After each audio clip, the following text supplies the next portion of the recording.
Ikim Inspirasi Inforia Islami. Bismillahirrahmanirrahim. Alhamdulillahirabbil alamin wassalatu wassalamu ala asyrafil anbiya wal mursalin wa ala alihi wa ashabi ajmain.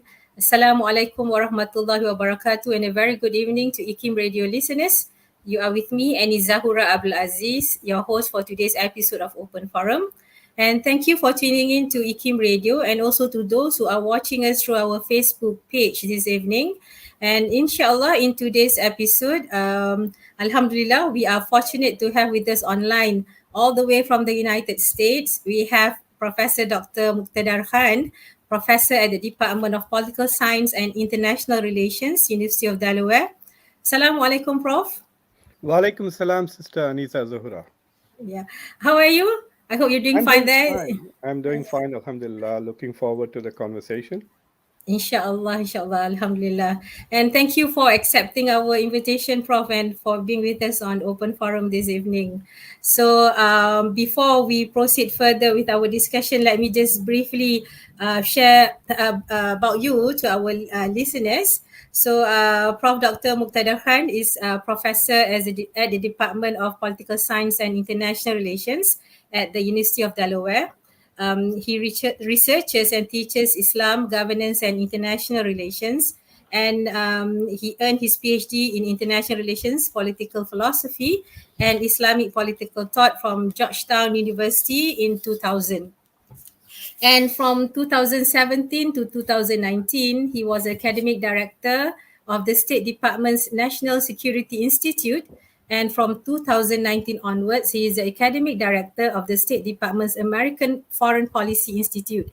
Prof. Muqtadar founded the Islamic Studies program at the University of Delaware and was its first director from 2007 until 2010. And you're also a senior fellow at the Center for Global Policy since 2016 and a fellow with the Institute for Social Policy and Understanding from 2001 to 2016. And he was a senior non-resident fellow with the Brookings Institution and a fellow of the Al-Walid Center at Georgetown University from 2006 to 2007. He has been the president, vice president, and general secretary of the Association of Muslim Social Scientists. Prof, basically, you're also an author to several books. And among those books is what we'll be discussing. The topic that will be our topic of discussion today. Yeah, Islam and Good Governance, a political philosophy of Ihsan. And you also authored American Muslims, Bridging Faith and Freedom, and Jihad for Jerusalem, Identity and Strategy in International Relations. You frequently comment on BBC, CNN International, Fox and VOA TV, Bridget TV, NPR, and other radio and TV networks.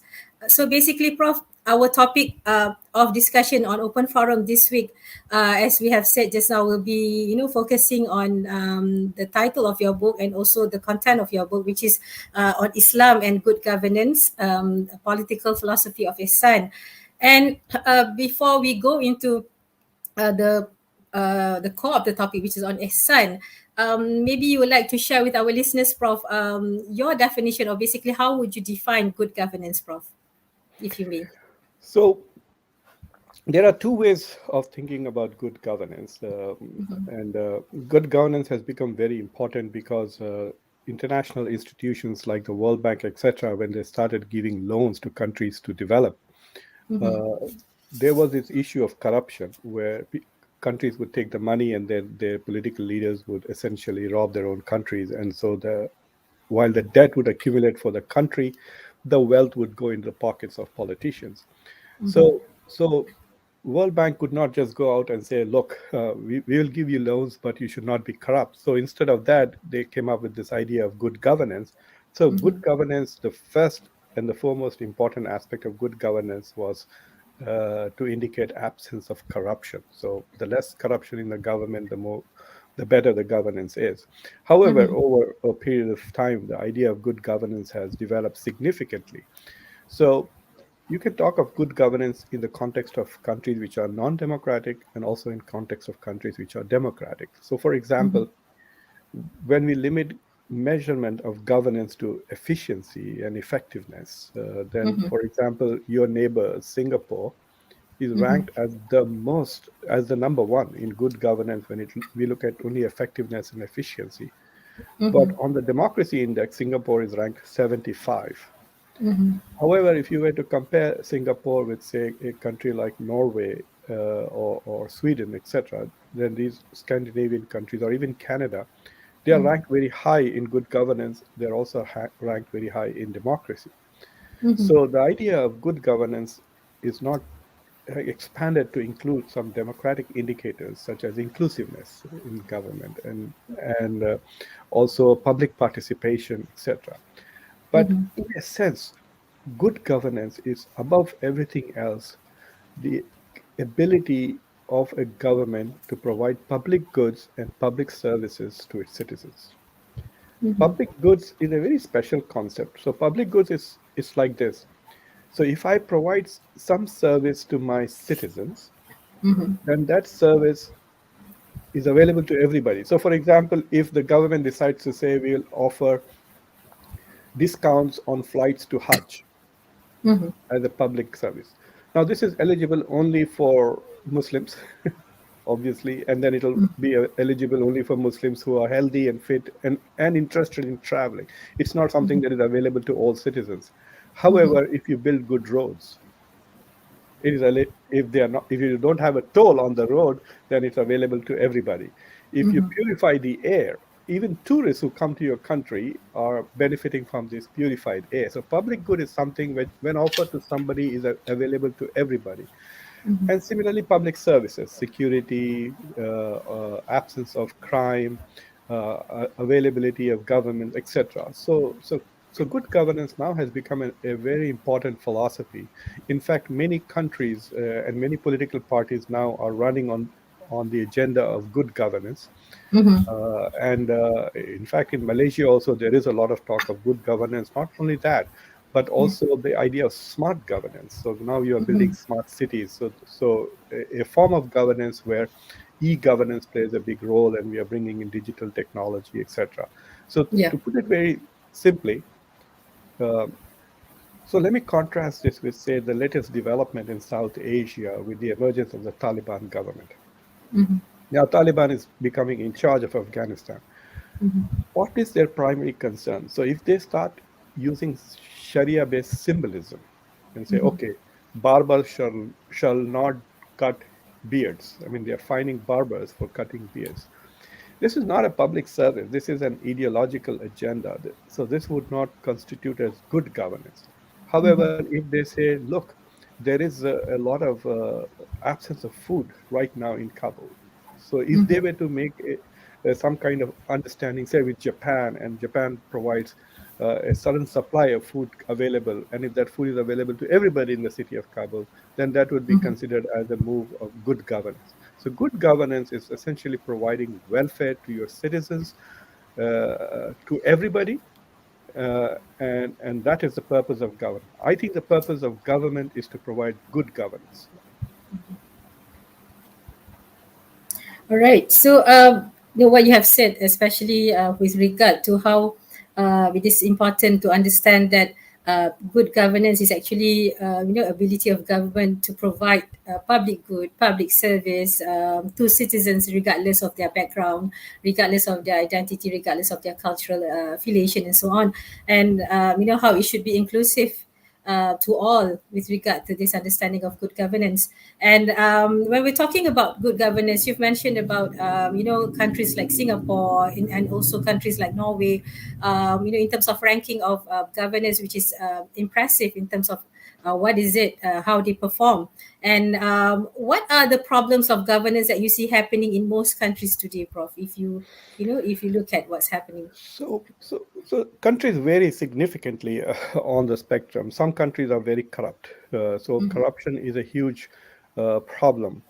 In one of your neighboring countries, which I shall not name, very close to Malaysia, they take it as a standard practice that there will be 20% corruption.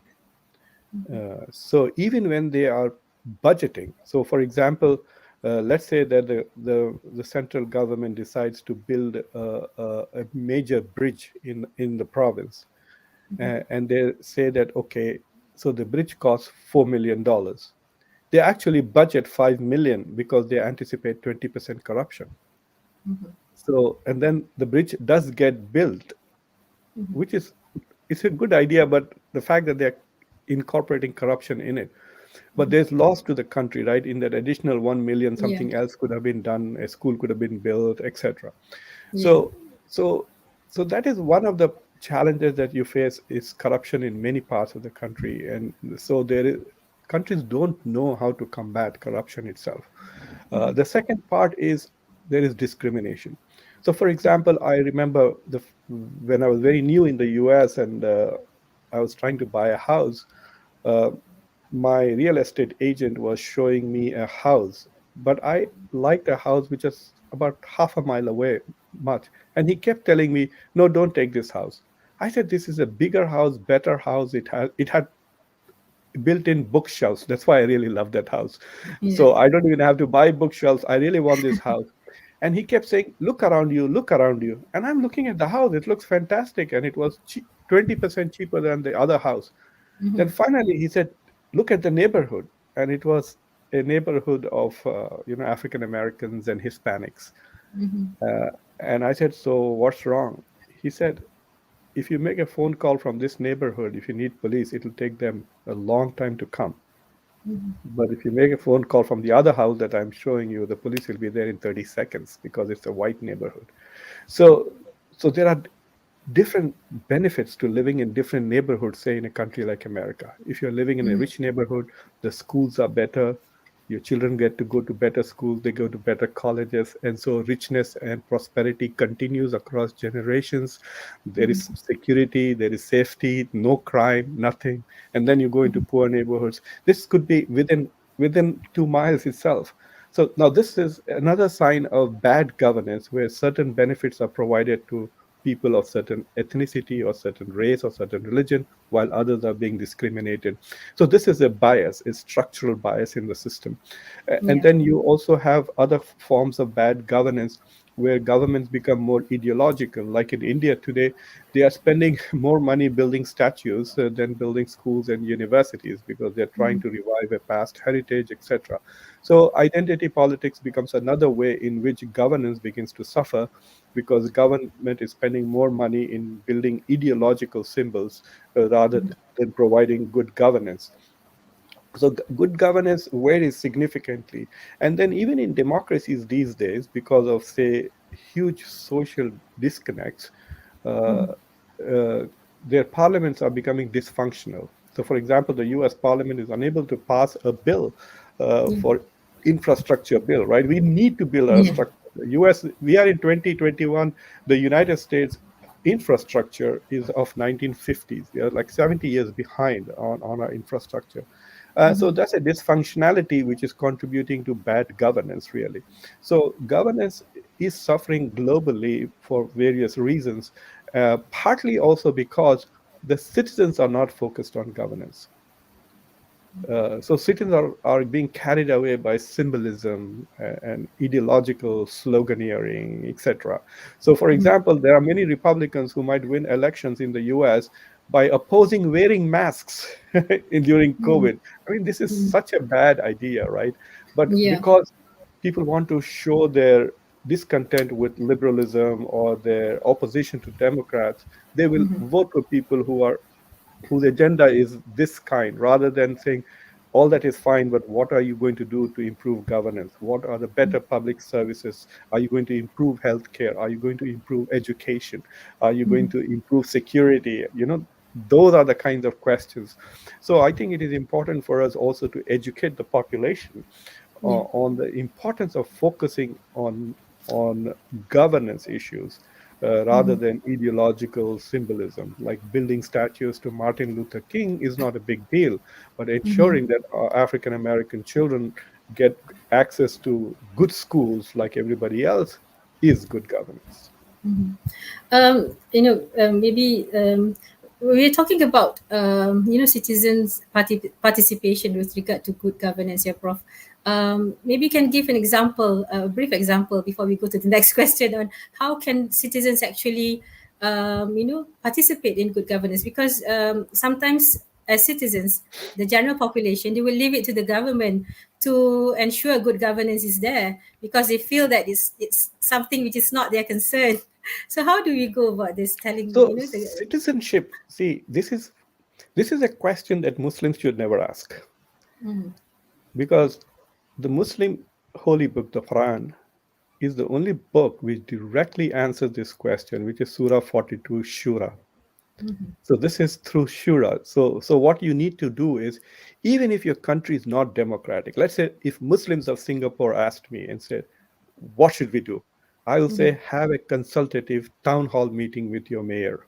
Have a town hall meeting with your, yeah, you may not get to vote for him, you may not be able to start a political party of your own, but let him go and know. See, it's very important for government to be able to come up with good policies, that they have good information.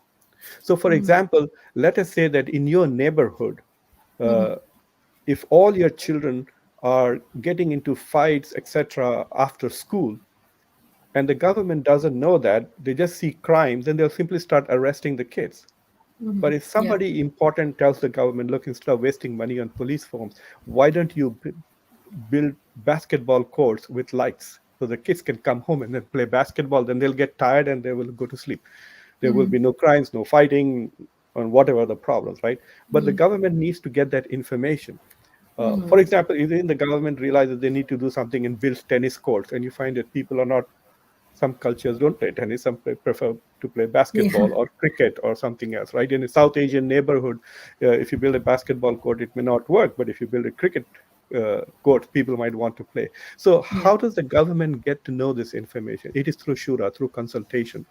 So it is important for governments to have a feedback loop Yeah. with the Okay. population. So constant feedback. And these days, the feedback loop can be on Facebook. I mean, you don't have to have a big thing. You just have a Facebook page. So, for Yeah. example, my local representative, his name is Eric. So he has a breakfast session every once in a week at 9 a.m. On Facebook.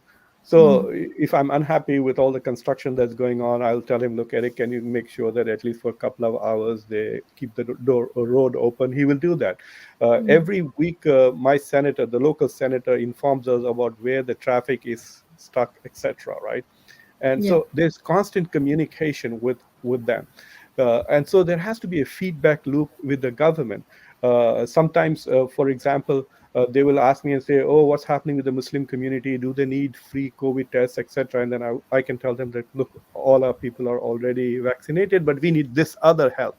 So the money that the government was going to allocate for COVID testing, they realize, okay, this community doesn't need COVID testing. They need something else. And so Yeah. that money can be used appropriately. But if they had sent us the tests anyway, then it would be a waste.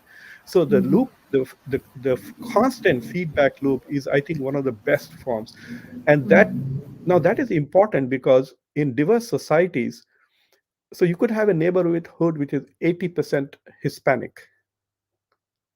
So if you establish a feedback loop and you're just talking to white people from that community, then you're not getting proper. So you have to make sure that the feedback loop is inclusive.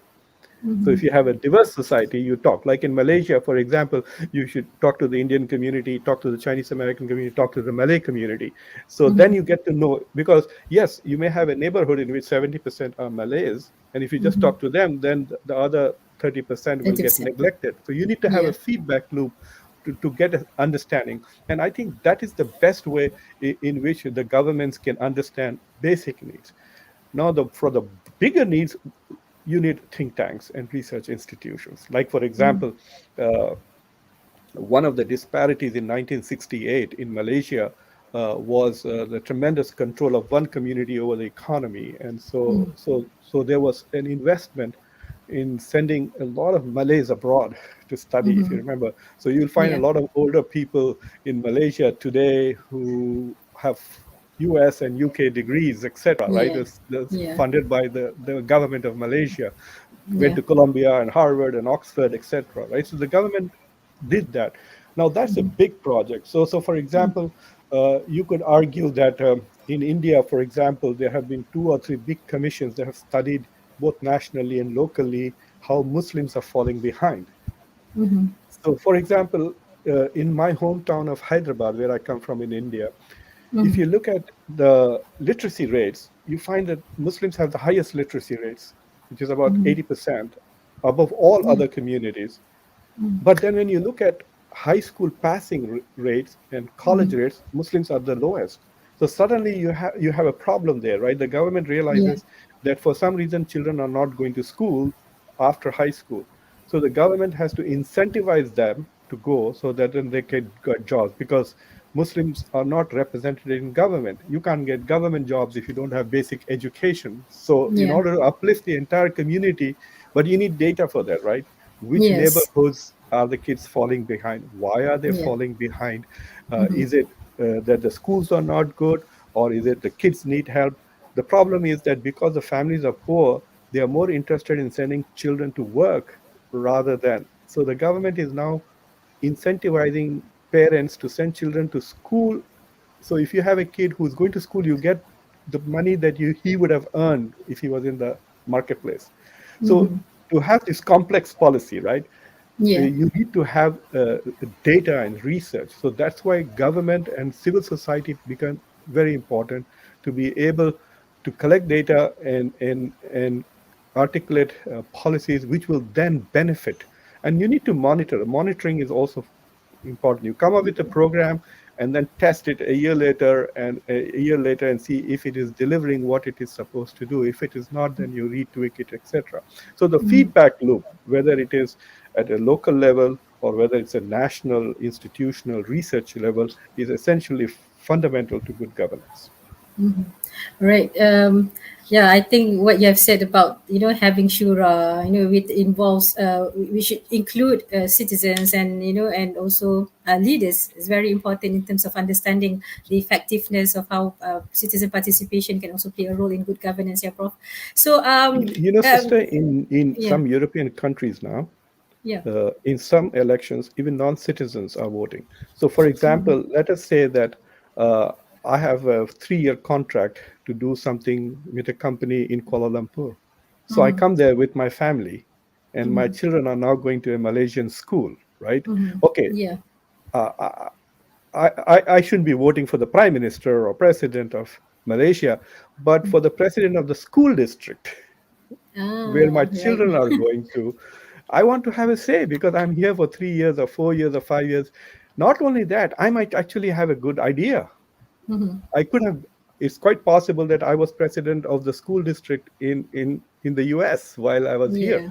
So now you Yes. can learn from me, and also I can provide an input. So I think in some Scandinavian countries and Denmark and other places, people who are non-citizens but are residents for longer duration are allowed to vote in certain local elections, which is important because it is part of getting feedback and representation, etc. Right. Prof, we will go to your book, Islam and Good Governance, Political Philosophy of Ihsan. You define Ihsan, in the book as a state of enlightenment, a composite of the values of beauty, excellence, compassion, charity, forgiveness, and devotion. When talking about Ihsan in this sense, how can Ihsan be applied in good governance, Prof, if you may share, with our listeners? Ihsan is really an incredibly profound concept, Sister Anisa. So if you look at the hadith of Jibril, which is the first hadith in Sahih Muslim, when Jibril alayhi salam asked Rasulullah sallallahu alaihi wasallam, what is ihsan? He says, "An ta'budu Allah ka'annaka tarahu fa in lam takun tarahu innahu yarak." He says, ihsan is to worship Allah as if you see Him, and if you cannot see Him, then know that He is seeing you. Now, this is a very mystical answer to the question. Uh, what does it mean to worship Allah as if you see Him? And ta'budu can also be to serve Allah. So to serve Allah as if you see Him. And then I realized later that this encounter with Jibril was after Miraj.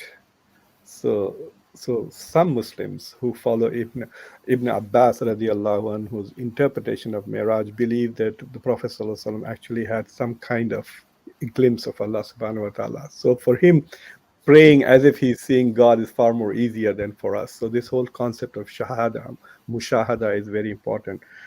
But then there is another hadith which is very important, which says uh, that kataba Allahu al ihsan ala kulli shay. Allah subhanahu wa ta'ala has commanded us to do ihsan in every sphere of life. So I took that hadith and I said, look, ihsan is to do beautiful things. Yeah. So, and Allah has said, do beautiful things in every aspect of life.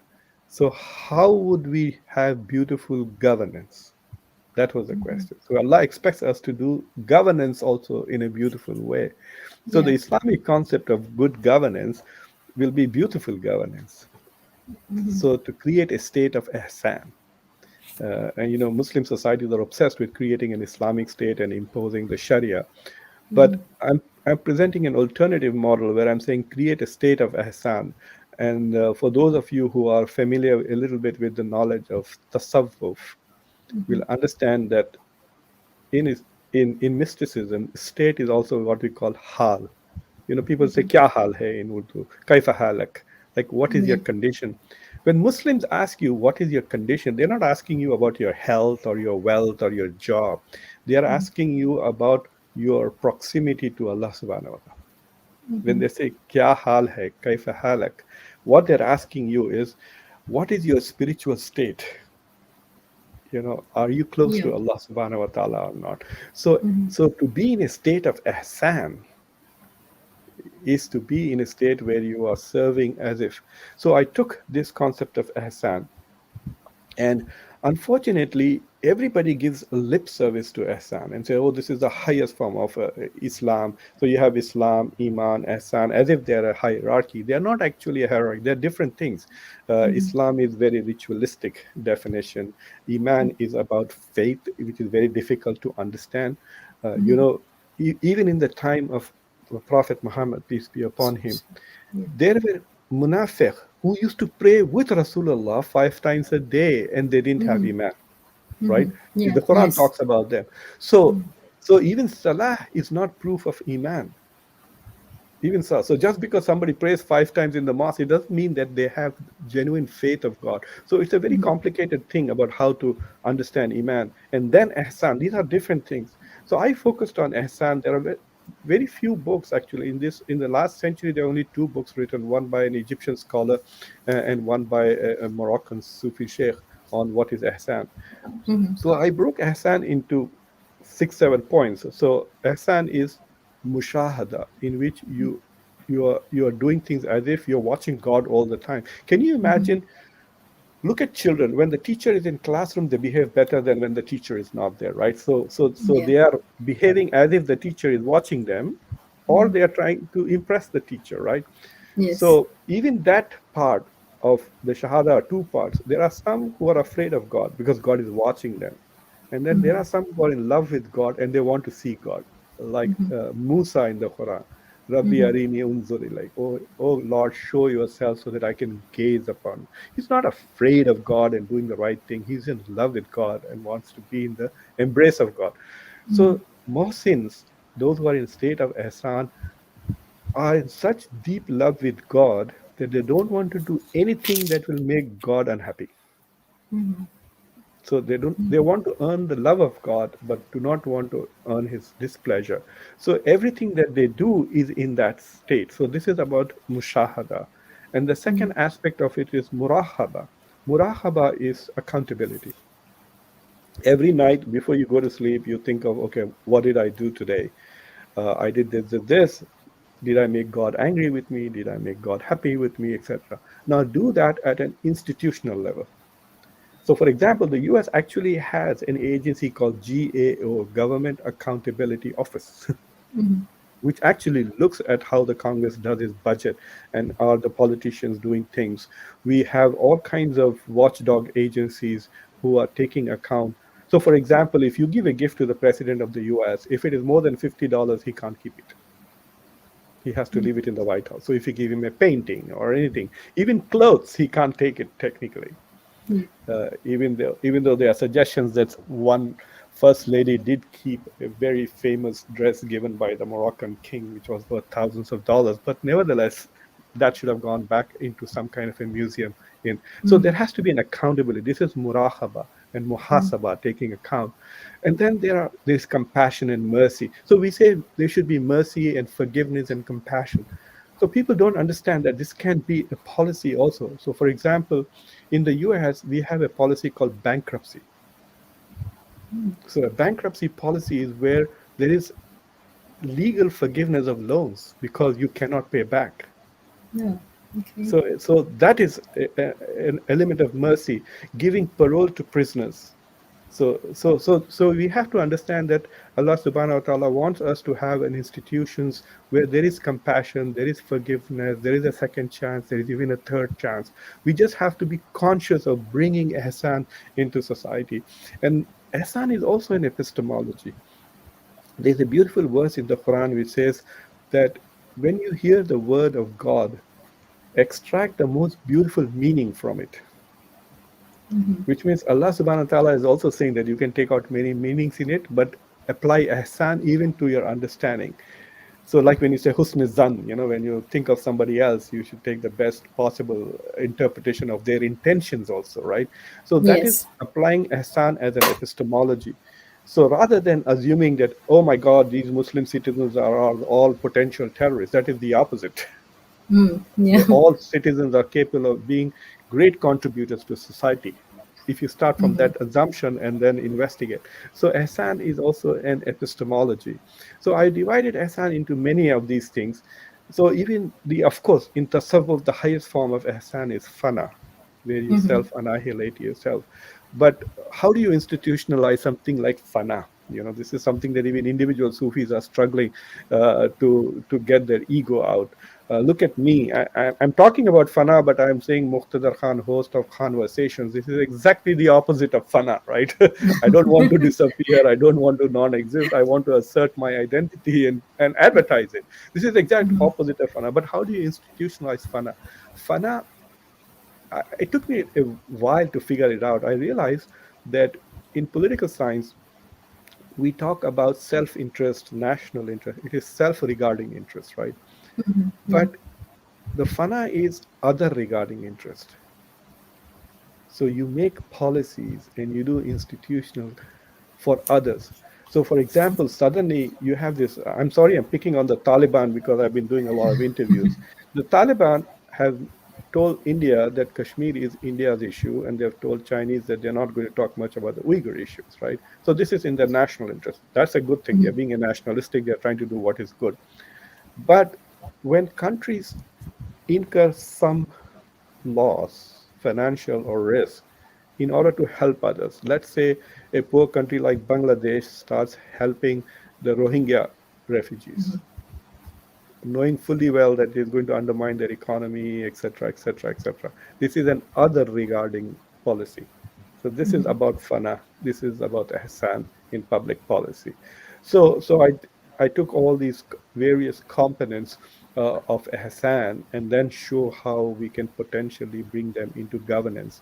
And so to me, the alternative to establishing an Islamic state whose litmus test is Sharia implementation, I've, I've advanced this concept of a state of ihsan, where the characteristics of the state are the virtues of ihsan. Right. Prof, I think what you have explained or what you have shared is very important of us to understanding, ihsan in that sense. Usually, as you have said, ihsan is only understood in a certain, certain dimension. But then when you have explained, it's very important, Prof. So I think we have actually reached our time, but we'll continue to our second part of discussion, inshallah. So for this first part of the conversation, I would like to thank again Prof. Muqtadar Khan for being with us today to talk about the topic Islam and good governance. And Prof, you actually have that book and also your YouTube channel, Conversations, and then you can just look at YouTube Prof Muqtadar Khan. So inshallah you get a lot of what you have said and also your insights on the topic as well. So once again, thank you to my producer Haja Mazlina Ismail and to our fellow listeners. Tune in to Open Forum next week for the second part of the conversation with Prof Muqtadar Khan. Stay safe and may Allah SWT protect us always, inshallah. With that, Assalamualaikum warahmatullahi ta'ala wabarakatuh.